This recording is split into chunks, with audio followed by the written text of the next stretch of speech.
అదరగొట్టే కారం రంగు రుచి ఆచి కారం పొడి. మేడారం జాతరలో మద్యం వ్యాపారుల ధరలను ఇష్టారాధ్యంగా పెంచుతూ భక్తులను దోచుకుంటున్నారు. నిబంధనలను తొంగలోకి తొక్కి ఎంఆర్పీ కంటే అధికంగా వసూలు చేస్తున్న ఎక్సైజ్ అధికారులు పట్టించుకోవడం లేదన్న విమర్శలున్నాయి. మద్యం వ్యాపారులు సిండికేట్ గా మారి సామాన్యులను దోచుకుంటున్నారు. లక్షల్లో మద్యం అమ్మకాలు జరుగుతున్నాయి. అక్రమ వ్యాపారాలపై చర్యలు ఉండడం లేదని వాపోతున్నారు మద్యం ప్రియులు.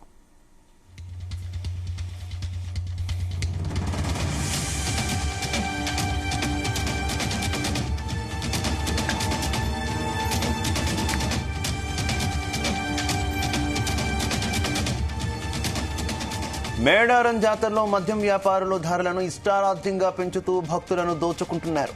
నిబంధనలను తొంగలోకి తొక్కి ఎంఆర్పీ కంటే అధికంగా వసూలు చేస్తున్న ఎక్సైజ్ అధికారులు పట్టించుకోవడం లేదన్న విమర్శలు ఉన్నాయి. మద్యం వ్యాపారులు సిండికేట్ గా మారి సామాన్యులను దోచుకుంటున్నారు. లక్షల్లో మద్యం అమ్మకాలు జరుగుతున్నాయి. అక్రమ వ్యాపారాలపై చర్యలు ఉండడం లేదని వాపోతున్నారు మద్యం ప్రియులు.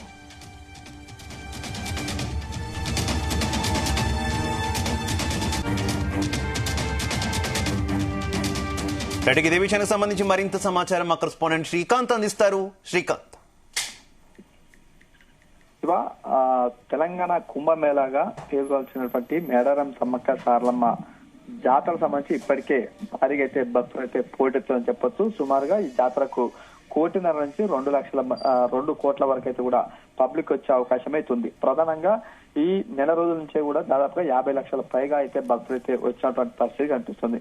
ఈ క్రమంలో ఇక్కడికి వచ్చినటువంటి భక్తులకు మాత్రం నిలువు దోపిడీ జరుగుతుందని చెప్పొచ్చు. ఎందుకంటే ఈ జాతర సమయంలో కూడా ఎక్కడ చూసినా కూడా సాధారణ ధరల కంటే కూడా ఎక్కువగానే ఇక్కడ డిమాండ్ చేస్తున్న పరిస్థితి కనిపిస్తుంది. ఇందులో ప్రధానంగా ఇటు మేడారం సమ్మక్క సారలమ్మ జాతర ప్రధానంగా ఉండేటువంటిది చుక్క ముక్క అని చెప్పొచ్చు. ఈ క్రమంలో ఇక్కడ ఉన్నటువంటి లిక్కర్ సంబంధించిన వీరంతా కూడా ఒక సిండికేట్ గా మారడం, అదేవిధంగా వీరికి సంబంధించినటువంటి ఎంఆర్పీ ధరల కంటే కూడా ఎక్కువ ధరలతో కూడా వీరు విక్రయిస్తున్న పరిస్థితి కనిపిస్తుంది. ఎందుకంటే దాదాపుగా ఇక్కడ మేడారం పరిసర ప్రాంతాల్లో సుమారుగా 22 తాత్కాలిక మద్యం షాపులకైతే అనుమతులు ఇచ్చింది ఎక్సైజ్ శాఖ. ఈ క్రమంలో గత 9 రోజుల పాటు కూడా వివిధ విక్రయాలు చేయంగా సుమారుగా 17 లక్షల పైగా కూడా ఆదాయం అయితే వచ్చిందని చెప్పొచ్చు. ఈ క్రమంలో వీరికి సంబంధించినటువంటి మేడారం పరిసర ప్రాంతాలు, దుకాణాలు, కిరాణాలతో పాటు మిగతా సంబంధించిన బెల్ట్ షాపులు మాత్రం విచ్చలవిడిగా వెలిచాయని చెప్పొచ్చు. ఈ క్రమంలో దాదాపుగా సుమారుగా ఈ ప్రాంత పరిధిలో ఉన్నటువంటి మద్య అమ్మకాలు ఒక్కసారిగా చూసుకుంటే మాత్రం సుమారుగా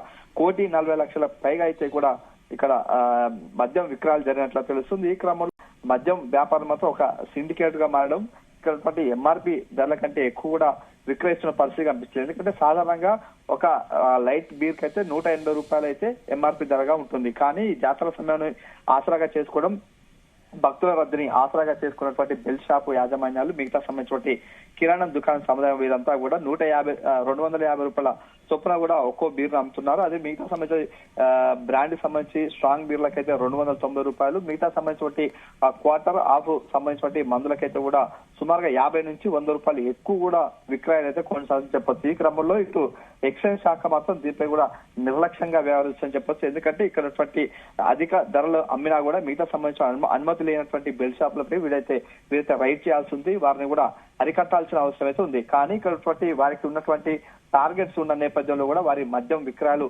జరగాలనే కోణంలో మాత్రం వీరికైతే మద్యం సంబంధించినటువంటి క్రయ విక్రయాలు జరగాలనే నేపథ్యంతో మాత్రం వీరిపై రైళ్లు చేయకపోవడం, అదేవిధంగా వీరు ఇచ్చినటువంటి బెల్ట్ షాప్ లో కాకుండా మిగతా సంబంధించిన వారంతా కూడా విచ్చలవిడిగా విక్రయాలు అయితే కొనసాగుతున్నటువంటి పరిస్థితి కనిపిస్తుంది. ఎందుకంటే వీరికి సంబంధించిన టార్గెట్ పూర్తి కావాలి కాబట్టి ఒకవేళ వీరు రైడ్ చేస్తే మాత్రం ఇక్కడ మద్యం కొనుగోలు తగ్గుతాయనే కోణంలో మాత్రం ఇటు ఎక్సైజ్ శాఖ మాత్రం ఒక నిర్లక్ష్యంగా వ్యవహరిస్తుందని చెప్పొచ్చు. ఎందుకంటే దీనికి సంబంధించినటువంటి ధరలు మాత్రం వీరంతా కూడా ఒక సిండికేట్ కావడం, సాధారణ ధరల కింద కూడా ఎక్కువ కూడా విక్రయాలు కొనసాగుతున్నటువంటి పరిస్థితి నేపథ్యంలో ఒకవైపు మాత్రం భక్తులు మాత్రం తీవ్ర ఆగ్రహాన్ని వ్యక్తం చేస్తున్న పరిస్థితి కనిపిస్తుంది. ఎందుకంటే వారికి సాధారణంగా 180 రూపాయలు ఉన్నటువంటి బీరు అర్థంగా అయితే ఒక 10 రూపాయల పైగా తీసుకోవాలి. కానీ ఇక్కడ ఏకంగా 250 రూపాయలు ఎక్కువ కూడా తీసుకున్న నేపథ్యంలో మాత్రం వీరు ఆగ్రహాన్ని వ్యక్తం చేయడం, వారితో కూడా ఘర్షణలకైతే కూడా పాల్పడుతున్న పరిస్థితి కనిపిస్తుంది. ఈ క్రమంలో వారు కూడా దురుసుగా ప్రవర్తిస్తున్న పరిస్థితి నేపథ్యం కనిపిస్తుంది. ఈ క్రమంలో ఎక్సైజ్ శాఖ మాత్రం దీనిపై కూడా నిర్లక్ష్యంగా వ్యవహరించడం,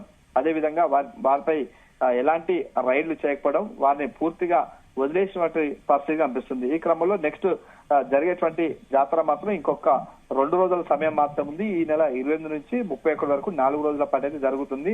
దీనికి సంబంధించి తెలంగాణ రాష్ట్రమే కాకుండా ఇతర రాష్ట్రాల్లో ఉన్నటువంటి ఆంధ్రప్రదేశ్, మహారాష్ట్ర, ఛత్తీస్గఢ్, ఒడిశా ప్రాంతాల నుంచి కూడా భారీ సంఖ్యలో అయితే ఇక్కడికైతే వచ్చే అవకాశం అయితే స్పష్టంగా కనిపిస్తుంది. కాబట్టి వీరి భక్తులను అదేవిధంగా రద్దీని ఆసరాగా చేసుకున్నటువంటి వీరు అయితే శ్రీకాంత్, ఈ స్థాయిలో దోపిడీ కంటిన్యూ అవుతున్నా కూడా అధికారులు ఏమైపోయారు? ఎక్సైజ్ అధికారులు కూడా అసలు రెస్పాండ్ కావట్లేదని భక్తుల నుంచి కంప్లైంట్స్ వస్తున్నాయి కదా, ఏ రకంగా చూసుకోవాలి? అంతా సిండికేట్ అయ్యారనుకోవచ్చా?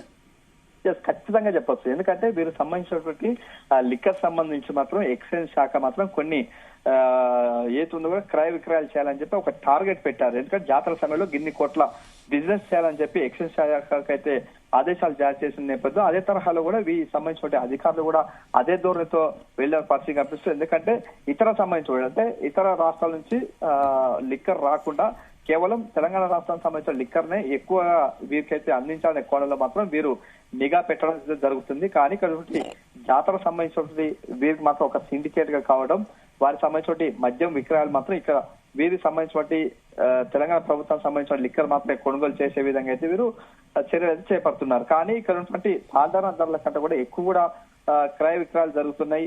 ఈ క్రమంలో మాత్రం పోలీస్ ఏతుందో కూడా ఎక్సైజ్ శాఖ మాత్రం కాస్త నిర్లక్ష్యంగా వ్యవహరిస్తుందని చెప్పొచ్చు. ఎందుకంటే వీరి సంబంధించినటువంటి జాతర ప్రాంగణం మొత్తం పూర్తిగా సుమారుగా 10 కిలోమీటర్ల మేర కూడా గుడారాలతో వెలిసి ఉంటుంది. తాత్కాలికంగా కొన్ని బెల్ట్ షాపులు ఉంటాయి, మిగతా సంబంధించిన అనాధికారికంగా అయితే ఉంటాయి. కాబట్టి వీరంతా కూడా వివిధ రవాణా ద్వారా వీరైతే మద్యం తీసుకురావడం జరుగుతుంది. వారికి సంబంధించిన క్రయ విక్రయాల్లో మాత్రం కాస్త తేడా ఉంటుంది. ఎక్కువ ధరలకు అమ్ముతున్న క్రమంలో ఎక్సైజ్ శాఖ అయితే వీరిని పట్టించుకోకపోవడం, అదేవిధంగా వీరిని నిర్లక్ష్యంగా వ్యవహరించడంతో కూడా సిండికేట్ సంబంధించిన వీరి బెల్ట్ షాపులు మాత్రం ఒక సిండికేట్ గా మారడం, వారికి సంబంధించిన నిర్మిత ధరపై కూడా మనం స్పష్టంగా చూడవచ్చు. ఆ బీరు సంబంధించిన రేట్స్ కూడా స్టిక్కరింగ్ కూడా కనిపిస్తుంది. ఎందుకంటే సాధారణంగా 180 రూపాయలు అంటూ కానీ ఇందులో 250 రూపాయలు అంటూ కూడా స్పష్టంగా స్టిక్కర్స్ కూడా వేసి కూడా వీరు విక్రయాలు చేస్తున్న పరిస్థితి కనిపిస్తుంది. ఎందుకంటే భక్తుల రద్దీని ఆసరాగా చేసుకొని సిండికేట్ గా మారినటువంటి పరిస్థితి కనిపిస్తుంది. Shiva, right, okay, thank you.